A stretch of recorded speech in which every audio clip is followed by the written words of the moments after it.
پر اللہ کے نبی صلی اللہ علیہ وسلم نے کعبۃ اللہ میں ایک امت کو خطبہ دیا اور فرمایا لوگوں کیا میں تمہیں قیامت کی نشانی اور علامتیں بتا دوں؟ ساری علامتیں صغرا ساری پوری ہو رہی ہیں، اس کے بارے میں تحقیق کریں گے تو پتہ چلے گا علامت کبریٰ بڑی بڑی نشانیاں رہ گئی۔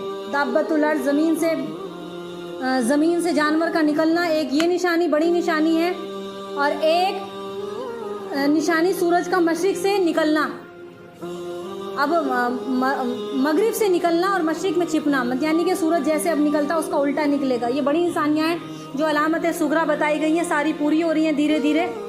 یہ قیامت کا دور چل رہا ہے، آخری دور چل رہا ہے یہ زمین کا۔ تو اللہ کے نبی نے فرمایا میں تمہیں قیامت کی نشانیاں علامت اور شرطیں بتاؤں؟ تو حضرت سلمان فارسی رضی اللہ تعالیٰ عنہ کھڑے ہو گئے، عرض کیا کہ میرے ماں باپ آپ پر قربان ہو، اللہ کے نبی آپ ضرور بتائیے، اللہ کے نبی آپ ضرور بتائیے، آپ حکم فرمائیے، ہم غور و فکر کریں گے۔ حضور پاک صلی اللہ علیہ وسلم فرمایا سنو یہ باتیں قیامت کی علامت ہے، سنو یہ باتیں قیامت کی علامت ہے۔ ایک نمبر ایک کیا فرمایا؟ لوگ نماز کو ضائع کرنے لگ جائیں گے، لوگ جان بوجھ کر کیفیت کے بعد بھی نمازوں کو جان بوجھ کر چھوڑیں گے۔ مسجدوں کی شکل یہ تو میں اپنی طرف سے بتا رہی ہوں، مسجدوں کی شکل دیکھے کئی مہینے گزر جائیں گے، جمعہ پڑے ہوئے کئی مہینے گزر جائیں گے۔ ضائع کرنے کا مقصد یہی ہے، باوجود وقت ہونے کے، خالی وقت ہونے کے، صحت ہونے کے باوجود بھی نمازوں کو ضائع کیا جائے گا۔ دوسرا کیا فرمایا؟ لوگ نمازوں کو ضائع کرنے لگ جائیں گے، نفسانی خواہشات دین پر غالب آ جائے گی، نفسانی خواہشات دین پر غالب آ جائے گی۔ مالداروں کی تعظیم دینداروں کے بجائے ان کے مال کی وجہ سے کی جائے گی، مالداروں کی تعظیم کی جائے گی، دین والوں کو حقیر فقیر سمجھا جائے گا، ان کو چھوٹا سمجھا جائے گا۔ بات کس کی سنی جائے گی؟ مال والوں کی۔ یہ اپنے علامت صغرا ہیں، اس کے بارے میں نبی نے کیا پیشن گوئی کی وہ میں بتا رہی ہوں۔ آگے فرمایا کہ یہ سن کر حضرت سلمان فارسی رضی اللہ تعالیٰ عنہ حیران ہو کر پوچھا کہ اللہ کے نبی کیسا بھی ہوگا؟ صحابہ کو بڑا تعجب آتا تھا، جب اس زمانے کی باتیں سنتے تھے تو بڑا تعجب آتا کہ اللہ کے نبی ایسا ہوگا کہ لوگ نماز ضائع کریں گے، لوگ مالداروں کی تعظیم کریں گے، دینداروں کو ذلیل کریں گے، کیا ایسا ہوگا؟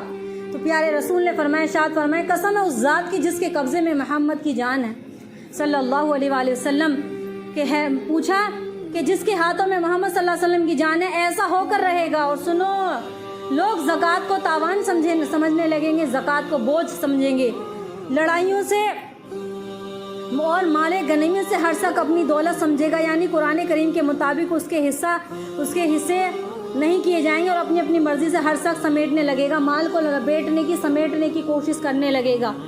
جھوٹ بولنے والے سچے زبان کے سمجھے جانے لگیں گے، جھوٹ بولنے میں جتنا ماہر ہوگا اتنا ہی سچا صادق سمجھا جائے گا، بندہ بڑا سچ بول رہا ہے۔ جتنا جو جھوٹ بول لے گا، اور اللہ کے نبی نے فرمایا میرا امتی ہر گناہ کر سکتا ہے لیکن جھوٹ نہیں بول سکتا۔ کیا وجہ ہے جھوٹ بولنے کی؟ کہ جھوٹ ساری برائیوں کی جڑ ہے۔ جب وہ ایک جھوٹ کو ایک سچ کو چھپانے کے لیے جھوٹ بولتا ہے تو پھر جھوٹ بولتا ہی رہتا ہے۔ اگر انسان اپنی زندگی سے جھوٹ نکال دے تو سارے گناہ اس کے خود بخود دھل جائیں گے۔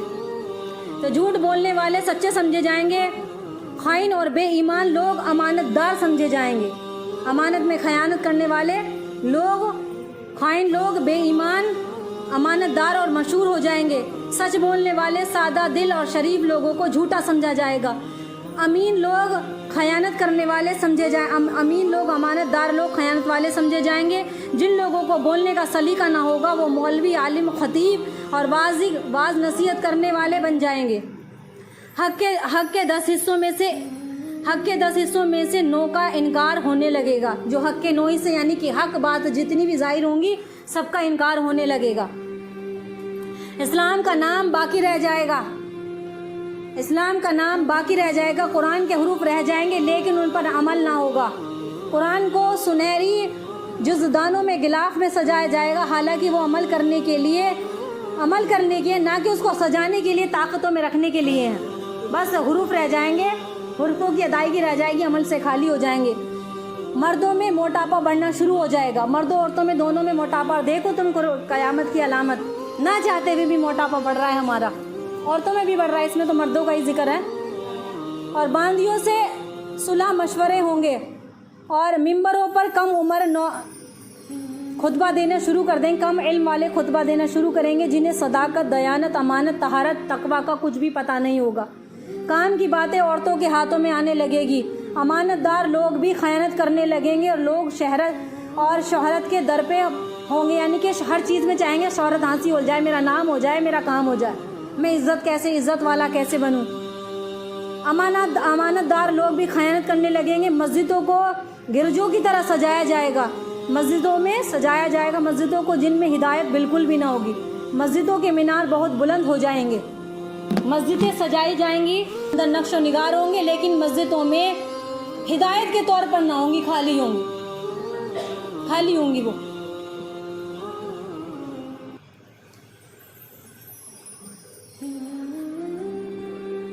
آگے فرمایا نمازیوں کی صفیں کافی ہوں گی، مگر ان کے دلوں میں ایک دوسرے سے حسد اور بغض ہوگا۔ صفوں میں اگر بھرے بھی ہوں گے نا تو لوگوں میں ایک دوسرے کے لیے حسد ہوگا، مسجد سے باہر نکلتے ہی کوئی کسی سے سلام کرنا بھی پسند نہیں کرے گا، ایک دوسرے کے برابر میں یہاں تک کہ لوگ کھڑا ہونا پسند نہیں کرتے۔ نمازیوں کی صفیں کافی ہوں گی، مگر ان کے دلوں میں ایک دوسرے کے لیے حسد، بغض، عداوت بھر جائے گی۔ حضرت سلمان فارسی رضی اللہ تعالیٰ عنہ نے آزر ہو کر تعجب کرنے لگے، پھر پوچھا اے اللہ کے نبی کیا ایسا ہوگا، کہ اللہ کے نبی کیا ایسا ہوگا؟ تو حضور پاک صلی اللہ علیہ وسلم نے فرمایا اللہ کی قسم ہاں ضرور ایسا ہوگا، اللہ کی قسم ہاں ضرور ایسا ہوگا۔ آگے فرمایا مومن کی اس وقت تک ناقدری ہوگی اور اس کو وقت باندیوں سے بھی ذلیل سمجھا جائے گا، مومنوں کی ہر جگہ ناقدری ہوگی، بے عزتی ہوگی، اور اس کو نوکر سے بھی زیادہ اس کو ذلیل کیا جائے گا، اس کی ناقدری ہوگی، اس کی بے عزتی ہوگی۔ اور ایماندار مومن اللہ اور اس کے رسول کی نافرمانیوں اور برائیوں کو دیکھ کر دل ہی دل میں کوڑے گا، اور اس وقت فاسق لوگ امام بن جائیں گے اور بادشاہوں کے وزیر کردار ہوں گے، فاسق فاضل لوگ امام بن جائیں گے۔ نمازی دنیا کے دھندوں میں پڑھ کر بربادی کی جائے گی اور کچھ افسوس نہ ہوگا۔ خبردار میرے یہ فرمان ہرگز نہ بھولنا، خبردار اللہ کے حبیب نے فرمایا خبردار میرے فرمان ہرگز نہ بھولنا کہ نماز چھوٹنے نہ پائے، کیونکہ اس دور میں صرف نمازی ترقی کام دے سکتی ہے، کہ نماز چھوٹنے نہ پائے، نماز کسی حال میں بھی چھوڑنے نہ پاؤ۔ حج اس وقت بھی ہوگا لیکن شاہوں کی سیر تفریح کے طور پر حج کر کے آئیں گے، جیسا آج کل ہو رہا ہے۔ دیکھو تم خانہ کعبہ سے کیسی ویڈیو آ رہی ہے وہاں پر، کہ اس اللہ کے گھر میں جا کر بھی لوگوں کو کوئی تہذیب نہیں ہو رہی کہ ہم کہاں کھڑے ہیں، جبکہ وہ ایسی مقدس جگہ ہیں جہاں پر اللہ تعالیٰ ایسے گناہ معاف کرتا ہے گویا کہ ماں کے بطن سے بھی پیدا ہوئے ہیں۔ کہ حج تو ہوں گے لیکن شہر و تفریح کے طور پر مالدار تجارتی مفاد کے لیے حج کریں گے جائے۔ حضرت سلمان فارسی پھر بےتاب ہو کر پوچھنے لگے کہ اللہ کے نبی کیا واقعی ایسا ہوگا؟ اس وقت جھوٹ ساری دنیا میں چھا جائے گا، عورت اور مرد مشترکہ تجارت کریں گے، آدمی عورتیں مل جل کے کام کریں گی، بازاروں کی کثرت ہوگی، بالکل قریب ہوں گے، یعنی کہ ہر چیز جنس کے اندر بازار ہوں گی اور چیزیں مقابلے کے طور پر بیچی جائیں گی۔ سرور عالم صلی اللہ علیہ وسلم فرمایا کہ ہاں ضرور ایسا زمانہ آئے گا بزرز وہی، یعنی کہ میں تمہیں اللہ کی قسم دے دوں جس نے مجھے سچا نبی بنا کر بھیجا، یعنی کہ تم اللہ اور اس کے رسول کی اطاعت کرنا۔ بہت سارے واقعات ہیں، میں تو چند تھوڑی موٹی باتیں پیش کرنی ہے کہ ان چیزوں سے ہمیں سبق کیا لینا چاہیے کہ جتنا بچا جائے اتنا بچنے کی کوشش کرو، جتنا بچا جائے، یہاں تک کہ پہناوے اور لباس پر آئیں تو مسلمان